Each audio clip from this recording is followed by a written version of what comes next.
같이 찬송가 352장 1절, 2절, 3절만 함께 찬양하시도록 하겠습니다.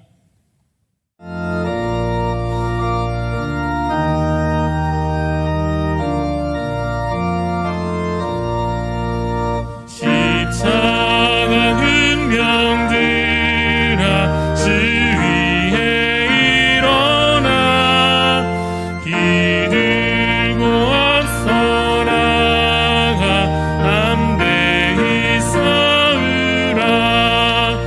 주께서 승전하고 영광을 얻도록 그분의 권을 이사 이기게 하시네. 십자가 은병들아 주 위에 일어나 그날 소리 듣고 곧 나가 싸우라.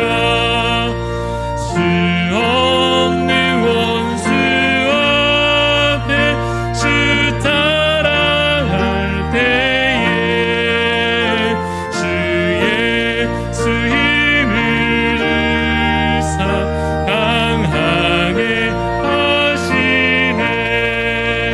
십자가 은병들아 주 위에 일어나 내 힘이 부족하니 주 권능 믿으라. 복음의 감추 입고 늘 기도하면서 너 맡은 자리에서 충성을 기도하시겠습니다. 사랑과 은혜가 풍성하신 하나님 아버지, 주의 은혜를 감사를 드립니다. 하나님께서 참으로 우리에게 생명 주시고 그 생명이 나여서 우리가 이 땅에서 살아갈 뿐만 아니라 영원한 삶 가운데 거하게 됨을 주님 감사를 드립니다. 구원의 은총을 주여 날마다 기억하게 하여 주셔서 감사와 참된 만족이 우리 가운데 빼앗기지 아니하도록 늘 주 안에 기뻐하며 살아갈 수 있도록 주여 우리와 함께하여 주시옵소서. 말씀으로 늘 우리를 충만케 하여 주시고 기도로 주의 선하신 뜻을 발견하여 가는 참으로 은혜로운 삶이 이어지도록 주여 특별히 오늘 이 하루도 주님 동행하여 주시옵기를 간절히 소원합니다. 하나님, 그래서 하나님 우리의 매일매일의 삶을 주관하시는 왕 되심을 오늘도 주여 우리가 깨닫고 경험하게 하여 주시옵소서. 특별히 우리 또한 교회를 위해서 기도하오니 주님 이어져가는 모든 일정과 앞으로의 그 기간 가운데 하나님께서 계획하신 일들 선하게 이루어 주셔서 또한 주님 우리는 주의 뜻을 따라 순종케 하여 주셔서 하나님 우리에게 맡기신 사명 잘 감당해 나가는 주님의 그러한 귀한 몸된 교회 될 수 있도록 주여 은총을 더하여 주시옵소서. 함께 오늘도 말씀 나누며 기도할 때에 주님의 선한 뜻을 듣고 분별하여 또한 순종하며 실천하기까지 그 열매 맺는 성도 되게 하여 주옵소서. 감사를 드리며 살아계신 예수 그리스도 이름으로 기도드리옵나이다. 아멘. 오늘 우리에게 주시는 하나님 말씀 함께 보시겠습니다. 사무엘하 9장 1절부터 13절 말씀입니다. 사무엘하 9장 1절부터 13절 말씀 봉독하겠습니다. 다윗이 이르되 사울의 집에 아직도 남은 사람이 있느냐? 내가 요나단으로 말미암아 그 사람에게 은총을 베풀리라 하니라. 사울의 집에는 종 한 사람이 있으니 그의 이름은 시바라. 그를 다윗의 앞으로 부르매 왕이 그에게 말하되 내가 시바냐 하니 이르되 당신의 종이니이다 하니라. 왕이 이르되 사울의 집에 아직도 남은 사람이 없느냐? 내가 그 사람에게 하나님의 은총을 베풀고자 하노라 하니 시바가 왕께 아뢰되 요나단의 아들 하나가 있는데 다리서는 자니이다 하니라. 왕이 그에게 말하되 그가 어디 있느냐 하니 시바가 왕께 아뢰되 로드발 암미엘의 아들 마길의 집에 있나이다 하니라. 다윗 왕이 사람을 보내어 로드발 암미엘의 아들 마길의 집에서 그를 데려오니 사울의 손자 요나단의 아들 무비보셋이 다윗에게 나와 그 앞에 엎드려 절하매 다윗이 이르되 무비보셋이여 하니 그가 이르기를 보소서 당신의 종이니이다. 다윗이 그에게 이르되 무서워하지 말라. 내가 반드시 내 아버지 요나단으로 말미암아 내게 은총을 베풀리라. 내가 내 할아버지 사울의 모든 밭을 다 내게 도로 주겠고 또 너는 항상 내 상에서 떡을 먹을지니라 하니 그가 절하여 이르되 이 종이 무엇이기에 왕께서 죽은 개 같은 나를 돌아보시나이까 하니라. 왕이 사울의 시종 시바를 불러 그에게 이르되 사울과 그의 온 집에 속한 것은 내가 다 내 주인의 아들에게 주었노니 너와 내 아들들과 내 종들은 그를 위하여 땅을 갈고 거두어 내 주인의 아들에게 양식을 대주어 먹게 하라. 그러나 내 주인의 아들 무비보셋은 항상 내 상에서 떡을 먹으리라 하니라. 시바는 아들이 15명이요 종이 20명이라. 시바가 왕께 아뢰되 내 주 왕께서 모든 일을 종에게 명령하신 대로 종이 준행하겠나이다 하니라. 무비보셋은 왕자 중 하나처럼 왕의 상에서 먹으니라. 무비보셋에게 어린 아들 하나가 있으니 이름은 미가더라. 시바의 집에 사는 자마다 무비보셋의 종이 되니라. 무비보셋이 항상 왕의 상에서 먹으므로 예루살렘에 사니라. 그는 두 발을 다 절더라. 아멘. 오늘 말씀의 제목, 왕께서 내리시는 은혜라고 하는 제목으로, 왕께서 내리시는 은혜라는 제목으로 함께 잠시 말씀의 은혜를 나누고자 합니다. 오늘 본문 가운데 다윗 왕에게 선택권이 있습니다. 그 선택은 두 가지 중에 하나 선택할 수 있는 것인데, 첫 번째는 이것입니다. 사울의 그 자손들 중에서 남아있는 사람 누가 있는가 찾아내어서 그를 없애버림으로 왕권의 위협이 될 수 있는 그 어떤 요소라 할지라도, 그 어떤 가능성이라도 제거하여 버리는 것, 이것이 다윗이 선택할 수 있는 한 가지입니다. 나머지 한 가지가 또 있다면 사울의 자손들 중에서 남아있는 사람들을 찾아내요. 여기까지는 똑같습니다. 그런데 그 다음은 다릅니다. 누가 남아있는가, 사울의 자손 가운데 남아있는 사람을 찾아내어 그에게 이제는 은총을 베풀므로 보복의 정치가 아니라 긍휼과 자비로 다스리는 그러한 선한 왕의 모범을 보일 수도 있는 것, 이것이 그가 할 수 있는 또 한 가지 선택입니다. 여러분, 이와 같은 다윗에게는 선택권들이 있었는데 그것이 선하든지 악하든지 자신이 원하는 바를 실행에 옮길 수 있는, 그래서 사람을 실제 높일 수도 있고 그 사람을 반대로 낮출 수도 있는, 사람을 살릴 수도 있고 오히려 그를 반대로 죽일 수도 있는 그러한 실질적인 권력이, 그러한 권한이 다윗 왕에게 당시에 있었습니다. 그래서 1절을 보면 오늘 본문에 이렇게 기록하고 있습니다. 9장 1절에 다윗이 이르되 사울의 집에 아직도 남은 사람이 있느냐? 내가 요나단으로 말미암아 그 사람에게 은총을 베풀리라 하니라 라고 기록합니다. 다윗에게 있어서 여러분 잊을 수 없는 친구가 있었습니다. 누굽니까? 바로 요나단입니다. 생각해보면 이 요나단은 참 사람이 사랑이 많은 사람이었습니다. 자신도 생각해보면 왕자로서 권력에 대한 욕심을 가질 만하지 않습니까? 또한 아무리 이 다윗을 그가 위한다고 할지라도, 또한 그가 아무리 친구가 좋다고 해도 이 당시 아버지에 대하여, 요나단 입장에서 그 아버지 사울 왕에 대하여 저항할 수 없는 위치에 그가 있었습니다. 또한 요나단은 자신이 아무리 다윗을 위한다고 할지라도, 도와주고 싶은 마음이 있을지라도 자칫 잘못하면 자신도 위험에 처할 수 있는 위치에 분명히 있었습니다. 그럼에도 불구하고 요나단이 어떠했느냐? 자신을 기꺼이 다 내어주는 그러한 사랑을 다윗에게 그가 베풀었다 하는 사실입니다. 그래서 그 사랑을 받은 이 다윗으로서는 어떻습니까? 평생 그 받은 은혜에 대한 감사가 깊이 있었을 것입니다. 그래서 실제 다윗이 지금 자신이 먼저 요나단에게 받은 그 은혜를 갚고자 하는 마음으로 이 사울의 자손을 찾아서 은총을 그에게 베풀려고 하고 있습니다. 그래서 신하를 통하여서 찾고 있죠. 사울 집안에 누가 남아있느냐 한번 찾아보라 합니다. 확인해 보니 한 사람이 있는 것을 확인합니다. 그 이름이 무비보셋입니다. 이 무비보셋의 입장에서는 이제 불려오게 되었는데, 이 현재 왕으로 서 있는 다윗 왕 앞에 나와서 그 왕을 만나는 것이 어땠겠습니까? 여러분, 무비보셋의 입장을 생각하면 사실은 이것은 여러분 매우 두려운 일이었을 것입니다. 왜 그런가 하면 다윗의 속마음을 알 수도 없지요. 데리러 온 이 신하들 말로 듣자면 왕이 너에게 은총을 베풀려고 하신다라고 말은 그렇게 하지만 실제로 여러분 결과가 어떻게 될지는 이 무비보셋 입장에서는 어떻습니까? 알 수 없는 것입니다. 그래서 두려울만 합니다. 그래서 실제로 무비보셋이 이 다윗 왕 앞에 왔을 때의 그 태도가 어떤지 보면 납작 엎드려져 있습니다. 그러자 다윗이 그러한 무비보셋에게 말하기를 무서워하지 말라, 두려워하지 말라 이렇게 격려하면서 이 무비보셋에게 이 두 가지를 다윗이 약속합니다. 첫 번째는 무엇인가 하면 사울의 밭을 너에게 다 돌려주겠다. 이전 너희의 조상 때로부터 너희 집안에 본래 속하였던 그 재산에 관하여 이 사울에게 속하였던 밭을 이제 너에게 다 돌려주겠다라고 약속하고, 두 번째는 그래서 너는 앞으로 왕궁에서 왕자와 같은 대접을 받게 될 것이다. 내 상에서 너도 같이 먹고 마실 수 있다라고 하는 그 권리를, 그 놀라운 혜택을 그에게 약속해 주고 있습니다. 여러분, 이러한 특혜에 대하여서 이 무비보셋에게 다윗 왕이 말하고 있는 약속하는 이 특별한 은혜에 관하여서 이 불려온 무비보셋이 얼마나 황송해하는지 8절에서 뭐라고 하고 있습니까?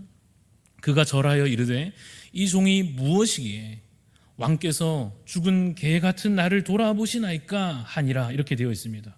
여러분, 그래도 그가 어찌 보면 왕족인데 자신을 개라고까지 칭하면서까지 사실 그렇게까지 자신을 낮추나 싶지만 사실 그럴 만한 상황이기도 한 셈입니다. 그렇죠? 다른 왕 같으면 어떻습니까? 죽이고도 남을 것입니다. 사울의 피를 그가 이어받았다라고 하는 이유만으로도 제거 대상 1순위가 될 수 있는 현실인 것입니다. 그런데 그러한 저 밑바닥 처지와 같은 그가 갑자기 불려와서 두려움에 떨면서 납작 엎드려져 있는데 이 왕의 이야기를 들어보니 어떻습니까? 갑자기 다시 자신의 신분이 급상승하고 있는 것입니다. 왕족의 잃어버렸던 그 권리를, 그 특권을 회복하게 된 것입니다. 여러분, 이와 같이 왕이 궁지에 몰린 자에게 은혜를 기대하기 힘든 상황에 처한 그 사람에게 그야말로 은혜를 베푸는 이 장면은 왕이 가진 권세로서 무엇을 행하여야 하는 것인지, 자신에게 주어진 그 힘을 가지고 왕이 무엇을 행해야 하는지 잘 보여주는 것입니다. 죽일 수도 있고 살릴 수도 있는 그때에 살리는 자로서 그 권세를, 그 능력을 사용하는 것입니다. 그런데 여러분, 오늘 본문의 이 이야기의 구조와 아주 비슷한 구조를 보여주는 이야기가 신약에도 있습니다. 마태복음 15장에 보면 예수님께 어떤 한 여인이 찾아옵니다. 이 마태복음 15장의 여러 이야기 가운데 한 여인이 예수님께 와서는 막 도움을 요청합니다. 자신의 딸이 지금 귀신 들렸다 하는 것입니다. 그러니까 예수님, 우리 딸, 귀신 들린 내 딸을 고쳐주십시오 라고 예수님께 간곡하게 요청합니다. 그런데 여러분, 이 여인이 어떤 사람인가 하면 유대인이 아니었습니다. 가나안 여인이었습니다. 쉽게 말하면 어떻습니까? 이방인이었다, 이런 뜻입니다. 당시 여러분, 이방인이 유대 사회에서 받던 그 대접이 아주 실질적인 현실이 어떠했는지 우리가 들어서 알고 있지 않습니까? 그래서 여러분, 예수님이 만약 이 유대인 남성으로서 예수님은 유대인 남성으로서 여러분 이 여인의 부탁을 거절한다 해도 아무 문제가 될 것이 없는 상황입니다.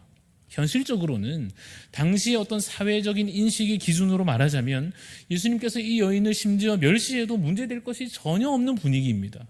이 여인을 좀 심한 말로 개처럼 취급하여도 전혀 문제될 것이 없는 사회적인 분위기가 당시에 있었습니다. 그런데 예수님께서 어떻게 하십니까? 그 여인에게, 그 여인과 그 딸에게 은총을 베풀어 주십니다. 그 간곡한 요청을 예수님께서 들어주십니다. 그 딸을 실제 고쳐주십니다. 내 소원대로 되리라 선포하셔서 그 딸이 나았다라고 성경이 기록하고 있습니다. 물론 여러분, 이야기를 잘 읽어보면 그냥 쉽게 해주신 건 아니었던 것 같습니다. 그녀에게 어찌 보면 강하게 예수님께서 밀어붙이시듯이 나는 유대인을 위해서 먼저 왔으니 너에게 줄 은혜가 없다 하는 식으로, 너희 이방인들의 차례가 아직은 아니다 라는 식으로 예수님께서 처음 대답하시는 걸 들어보면 마치 거절하시는 것처럼 들립니다. 그러나 이 가나안 여인도 만만치 않습니다. 물러서지 않고 어떻게 합니까? 은혜 부어주십시오. 저에게 그래도 부스러기라도 내려주십시오. 이 자녀로서 자격이 제가 만약 없다면 자녀들이 먹고 남은 그 부스러기 같은 은혜라 할지라도 그거라도 우리 가정에, 특별히 내 딸에게 부어주십시오. 그랬을 때 예수님께서 그 여인에게 그 믿음에 대하여 기뻐하시며 어떻게 행하십니까? 은총을 베풀어 주시는 것입니다. 이 예수님의 이야기와 앞서 우리 함께 오늘 본문으로 읽은 다윗의 이야기가 유사한 점이 무엇입니까? 바로 이것입니다. 큰 권능과 고난을 가진 자가 자격 없는 자에게, 위기에 처하여 있는 자에게 사실상 과분한 은총을 베풀어 주시는 것입니다. 그가 두려워하면서 나아왔든지 혹은 간절히 그 마음으로 매달렸든지 그의 마음의 진심이나 어떤 수고도 중요한 기준이 될지 모르겠습니다만 더 근본적인 것은 무엇입니까? 그 권한과 그 힘을 가진 자가 왕된 자격으로서 은총을 내려 베풀어 주신다는 것이 중요합니다. 안 주시면 그만이기 때문입니다. 그렇지 않습니까? 그 은혜를 그냥 걷어버리면, 그냥 취소하면, 없는 걸로 해버리면, 그래서 그렇게 하면 끝나버리는 문제인데 바로 그 위치에서 은혜를 베풀어 주신다는 것입니다. 여러분, 이것이 왜 중요한가 하면 이것이 바로 하나님께서 기름 부어 세우신 왕의 권한과 역할이며 이것이 바로 예수께서 우리 가운데 참된 왕으로 오셔서 행하신 구원의 은총이기 때문입니다.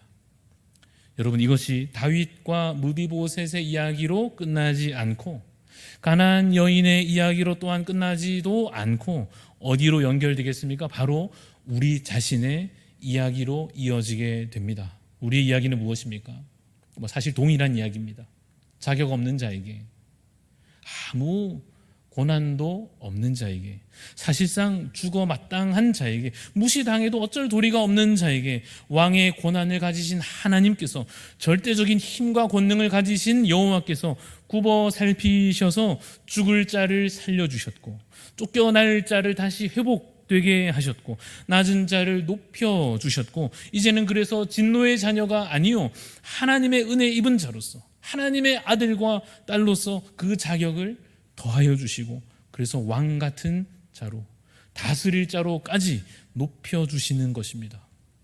우리도 두려움으로 죽게 나아갑니다. 또한 때로 간절히 죽게 나아갑니다마는 놀랍게도 하나님께서 그러한 우리에게 이미 은혜 베푸셨고 또한 앞으로도 놀라운 은혜를 계속하여 베풀어 주실 것을 믿으시기를 간절히 소원합니다. 그런데 여러분, 이 놀라운 은총과 그 구원의 이야기는 우리 자신의 이야기로 끝나서도 안 됩니다. 우리는 받았으니까, 나는 이제 그 은혜를 받았으니까 됐다, 주님 감사합니다로 끝나지 않고 어떻습니까? 이제 그 다음 이야기로 또 넘어가야 할 것입니다. 여러분, 그 다음 이야기는 무엇일까요? 이제는 바로 우리 자신이, 그 은혜 받은 우리가 이제는 바로 주님처럼 그 자리에 서서 또 다른 자를 살리기까지 나아가야 하는 것입니다.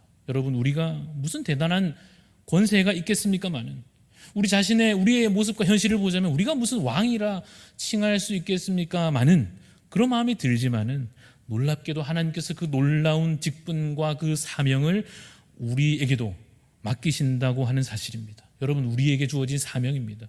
죽은 자를 살리고 병든 자를 고치고 자격 없는 자에게 그 은혜를 베풀고 구원의 소식이 그 삶을 회복해 하는 그 놀라운 일에 우리도, 저와 여러분도 함께 부름받아 섬기는 것입니다. 섬기면, 그 일을 우리도 기쁨으로 행하면 무슨 일이 일어나겠습니까? 우리 먼저 받은 은혜와 같이 놀랍게도 저들도 우리를 통하여 함께 그 은혜를 받아 누리게 될 것입니다. 그래서 아직도 주님의 은혜를 경험하지 못한 자들에게도 이 구원의 소식이 전하여지고 그도 죄의 용서함의 은혜를 받게 되고 저들도 하나님의 자녀된 권세를 그래서 들어와서 함께 먹고 마시며 누릴 수 있게 되는 놀라운 구원의 역사가 일어날 줄로 믿으시기를 간절히 소원합니다. 우리는 여러분 사명자들입니다. 부름받은 주님의 일꾼들입니다. 그래서 내가 먼저 받은 그 은혜를 오늘 다시 한번 우리의 이야기를 되새겨 기억해내시고 확인하시고 이제 우리가 이 다음으로 함께 만들어 가야 할 놀라운 이야기를 오늘도 우리가 함께 기대함으로 살아가시는 복된 주의 일꾼들이 다 되시기를 간절히 소원합니다. 함께 잠시 기도하겠습니다. 하나님 아버지, 주께서 자격 없는 우리를, 죽어 마땅한 우리를 부르시고 두려워 떠는 우리에게 두려워 말라 하시며 우리의 죄가 용서함 받았음을 선포하시고 십자가 은혜로 우리를 살리셨음을 우리에게 약속하여 주시니 주님 감사를 드립니다. 이미 받은 은총 기억하여 아직도 그 은혜를 입지 못한 자들과 몰라서 받지 못하는 자들에게 주님 복음으로 전하는 저희가 되게 하여 주시옵소서. 그래서 저들도 함께 왕의 자리에 나와 먹고 마시는 은총을 누릴 수 있도록, 저들도 하나님의 은혜로운 그 자녀된 권세를 누릴 수 있도록 주님 우리를 은혜의 통로로 사용하여 주시옵소서. 우리의 입술을 열어주시고 우리의 발걸음을 옮겨주셔서 죽은 자를 살리는 그 놀라운 일에 동참케 하여 주시옵소서. 그래서 그냥 나 혼자 그저 살아가는 그러한 허망한 하루가 아니라 오늘 하루를 살되 참으로 복된 삶으로, 사명자의 삶으로 살아갈 수 있도록 주여 인도하여 주시옵소서. 감사드리며 예수님 이름으로 기도합니다. 아멘. 하늘에 계신 우리 아버지여, 이름이 거룩히 여김을 받으시오며 나라가 임하시오며 뜻이 하늘에서 이루어진 것 같이 땅에서도 이루어지이다. 오늘 우리에게 일용할 양식을 주시옵고 우리가 우리에게 죄 지은 자를 사하여 준 것 같이 우리 죄를 사하여 주시옵고 우리를 시험에 들게 하지 마시옵고 다만 악에서 구하시옵소서. 나라와 권세와 영광이 아버지께 영원히 있사옵나이다. 아멘.